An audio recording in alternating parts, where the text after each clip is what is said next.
Santoral Católico, Santos del Día, celebración 15 de mayo.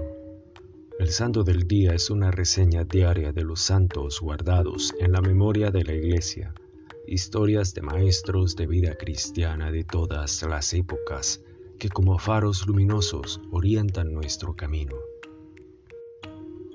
San Torcuato, obispo de Guadix. Torcuato vivió entre los siglos III y IV. Es el primer obispo de la ciudad de Así, hoy Guadix, España. Según algunas fuentes, es un confesor. Según otras, un mártir. Se le recuerda como el primero de los 7 varones españoles, obispos de varias ciudades del sur de España, venerados como santos. San Isidro, labrador. Nació en Madrid cerca de 1070. Isidro se santificó rezando, trabajando en el campo y compartiendo sus bienes con los más pobres. No faltaron las envidias, pero las superó gracias a su esposa María. Vivió en la época de las grandes batallas medievales. Es el patrón de los agricultores y campesinos. Sus padres eran unos campesinos sumamente pobres que ni siquiera pudieron enviar a su hijo a la escuela, pero en casa le enseñaron a tener temor a ofender a Dios y gran amor de caridad hacia el prójimo y un enorme aprecio por la oración y por la Santa Misa y la comunión. Huérfano y solo en el mundo, cuando llegó a la edad de 10 años, Isidro se empleó como peón de campo, ayudando en la agricultura a don Juan de Vargas, un dueño de una finca cerca de Madrid. Allí pasó muchos años de su existencia labrando las tierras, cultivando y cosechando. Se casó con una sencilla campesina que también llegó a ser santa y ahora se llama Santa María de la Cabeza. Isidro se levantaba muy de madrugada y nunca empezaba su día de trabajo sin haber asistido antes a la Santa Misa. Varios de sus compañeros muy envidiosos lo acusaron ante el patrón por ausentismo y abandono del trabajo.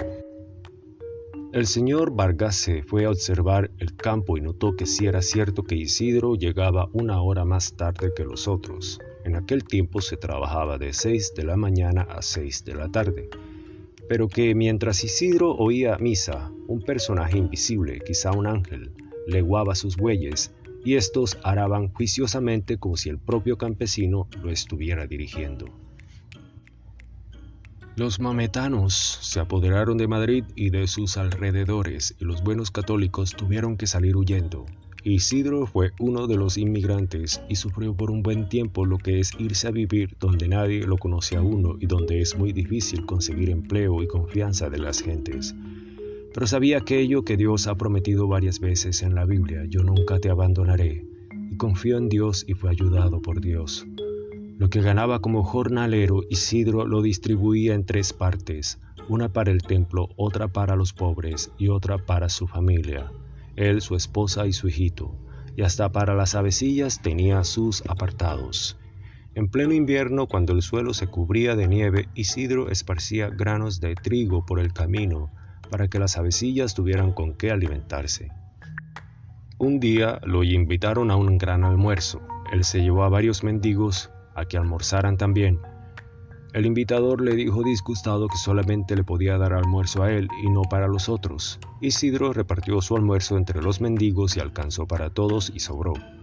Los domingos los distribuía así, un buen rato en el templo rezando, asistiendo a misa y escuchando la palabra de Dios.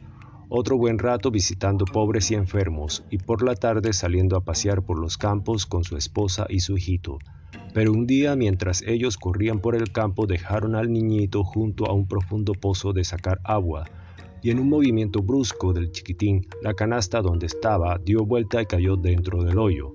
Alcanzaron a ver esto los 2 esposos, y corrieron junto al pozo, pero este era muy profundo y no había cómo rescatar al hijo. Entonces se arrodillaron a rezar con toda fe, y las aguas de aquel aljibe fueron subiendo y apareció la canasta con el niño, y a este no le había sucedido ningún mal. No se cansaron nunca de dar gracias a Dios por tan admirable prodigio. Volvió después a Madrid y se alquiló como obrero en una finca, pero los otros peones, llenos de envidia, lo acusaron ante el dueño de que trabajaba menos que los demás por dedicarse a rezar y ir al templo.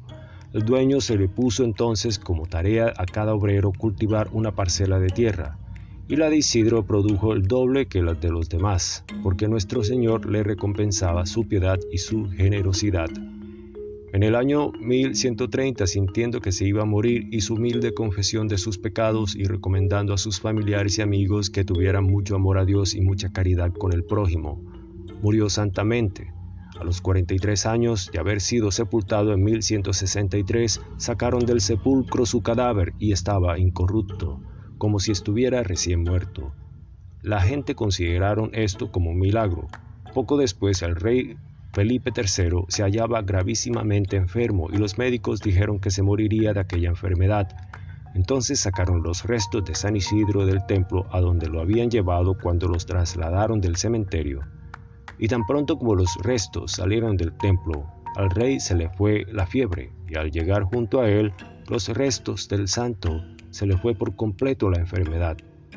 A causa de esto, el rey intercedió ante el sumo pontífice para que declarara santo al humilde labrador, y por este y otros muchos milagros, el Papa lo canonizó en el año 1622 junto con Santa Teresa, San Ignacio, San Francisco Javier y San Felipe Neri.